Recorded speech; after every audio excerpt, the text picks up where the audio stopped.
नोंथांनि न'खराव नोंथांनि बा गामिनि बा ओनसोलनि रायजो राजा बिथांमोना जयग' होफैबाय शिबजात्रिनि नामाव मा बुङो? आङो गासै आंनि गामिनिल' नङा आरो गुबुन गामिनिबो दङ। गासैखौ आंनि दिनैनि शिवरात्रि ब्रतनि नामाव जेरैबायदि महाजयग होदों एबा फुजा, बे फुजायाव गासैबो नुजाफैनो हानाय एबा नुजाफैनायखौ नुनानै एबा मोननानै आंनि गोसोआ बिराद आनन्द आरो खुसि नांदों आरो दा बेयाव आङो जेरैबायदि खुसि नांदों थारमाने आंथ' खुसि नांनानै आं बानानैथ' लानो हाया, बामना लानो हाया। आं बिराद गोजोननाय मोनदों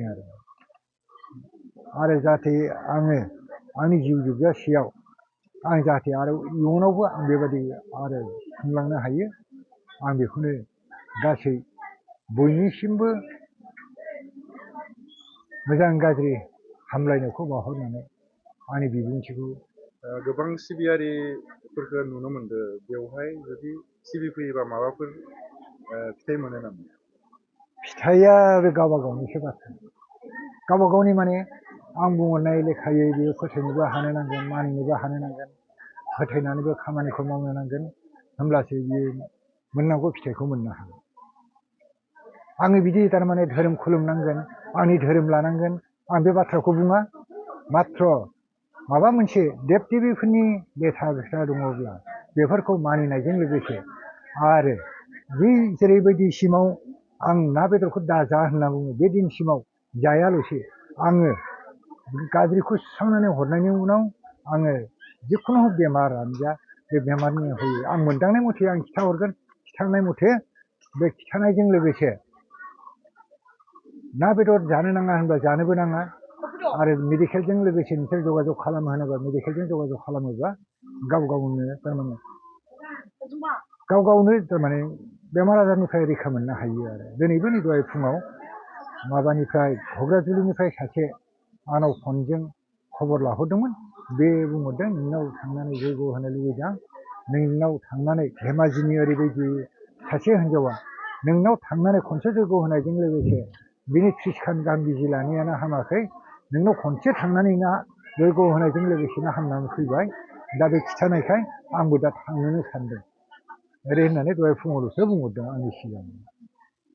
खिन्थु बिसोरो बै सासे माजबाटनि उदालगुरि जिल्लानि माजबाटनि सासे बाबाया आंजों लोगोसे जगाजग जाबाय थानायाव बियो गावनि बिबोनां असेया धेमाजियाव बियो बेमार गन्थंजों थै गयो। बे थै गनाय बेमार बिनिफ्राय बियो 5 बिगा हा फाननानै 3 लाख थांबाय। बे खिन्थु हामैखाय बियो थैसिगोन आरिसिगोन रावबो नाया होननानै बुंदों आरो। दा बेयाव बे माजबाटनि बिगुमै बाबाया लेंहरनायाव आं बेनो हजों बे बिगुमै बाबानि न'आवबो आं खनसे जयग होदों आरो बिनिफ्राय आंनियाव लाबोनानैबो आं खनसे जयग होदों। बे जयग होनायजों दा बे खामला मुजिराबो मावनो हाबाय, दा बर्थमान माइ गायनानै दङ। दा बेखौ आं नङा, थारमाने इसोरासो खालामदों आरो इसोरासो बेखिनिखौ रैखाखौ खालामदों। आं माथ्र फोरमायगिरि, आं थारमाने माबायदि होनांगोन आं होननो मा, नोंसोर बाथौनि मानसि, बाथौ नोंसिनि धोरोमा नोंसोर मोजाङै थोंजोङै थाबाय। गेद्दा गुद्दा थाबायब्ला नोंसोर खैफोदसो दङ, गेद्दा गुद्दा थाबायब्ला नोंसोर खैफोद दङ, आं बिदिसो होननानै बुङो। खिन्थु आंनि फालै आंजों फैयोबादि ब्रह्म जानांगोन, आं बे बाथ्राखौ बुङा। आरो नों जेब्लाबो नों जयग होनाय सिबिनांगोन, आं बे बाथ्राखौबो बुङो। आं एकमाथ्र आं गाज्रि बिनि मोदोमाव मा नांनानै दङ आं मोनदांनाय मथेसो बे जयगजों आं थारमाने बोस्रांनानै हरो। दिनै नोंथाङा बे सेसाफानि पलासगुरि शिब मन्दिराव फैना होम जयग होनायाव बाहागो लाफैदों, मा बुङो? दिनै जोबोद गोजोननाय मोन्दों।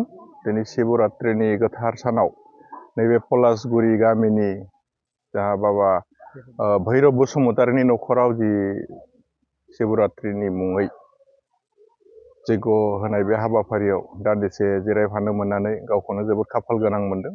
दिनै महाशिबरात्रि आरो शिब बाबाखौ बा भगबान शिबखौ सिबिग्रा जेसेबां रायजो राजाफोर दङ, दिनै गाजा गोमजायै बयबो गाव गावनि मन्दिर बा रायजोनि मन्दिर बेफ्राव बयबो गोसो गोथारै भगबान महादेबखौ दिनै फुजा खालामदों। आंबो आरो जोंनि ओनसोलनि जेराव जेराव आंखौ हांख्रायदों बेयाव आं एसे नुजाथिनानै रायजोफोरजों भगबान शिबखौ आं दिनै गोसो गोथारै खुलुमदों आरो जों बयनिबो गाहामनि थाखाय आं दिनै आर'ज गाबदों।